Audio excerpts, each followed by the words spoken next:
Hello people of the internet, this is Kaiju Noir, here with my review for M. Night Shyamalan's latest film, After Earth. After Earth is the latest Will and Jaden Smith venture, where they play Cypher and Katai Rage, two characters who live on an alien planet sometime in the future after humans have abandoned an uninhabitable Earth. On their planet, Cypher is a ranger, a warrior tasked with the responsibility of protecting the human race from predatory creatures known as Ursas. Because he has spent so little time with his son, he decides to take Katai with him to a training exercise in space. However, a malfunction aboard their ship causes it to crash on Earth, where they, the only survivors, must locate a lost beacon if they are to be rescued.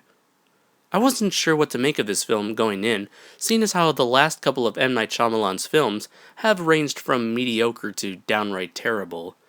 After watching the film, I still couldn't make heads or tail as to whether it was an enjoyable film or not. Now that some time has passed since watching it, I can now say that while the movie's premise was intriguing, its execution was deeply flawed. The story was decently told, and the theme of overcoming your fears was interesting, if a little heavy-handed. In his role, Will Smith plays a stoic soldier who has become emotionally detached from his family. He is okay in this role. However, I believe he played it a little too straight, making him a very uninteresting and somewhat boring character most of the time. There are moments in the film where his character starts having flashbacks of his home life, and displays subtle hints of change. However, because he is not the main focus of the film, his character arc felt incomplete by the end. As for Jaden, I'm sorry to say, but he is not a very good actor in this film. From the very beginning when he starts delivering his narration in a very awkward manner, I remember saying to myself, oh no, I'm gonna have to hear this guy throughout the whole movie? Sadly, yes. The only time his acting was tolerable was when he was silent, which was during the action sequences. As for the special effects and set pieces, they are well executed, if a little bland and unoriginal. I'm not a fan of the architectural design of the futuristic buildings and ships in this film. To me, they looked odd with their diagonal portions and flimsy-looking materials that made up the structures and sets. The environments used to portray the futuristic Earth were quite spectacular, though I'm not sure why all of the animals had to be rendered in CG. They don't look all that different from today's animals, except a few are a little bigger than normal.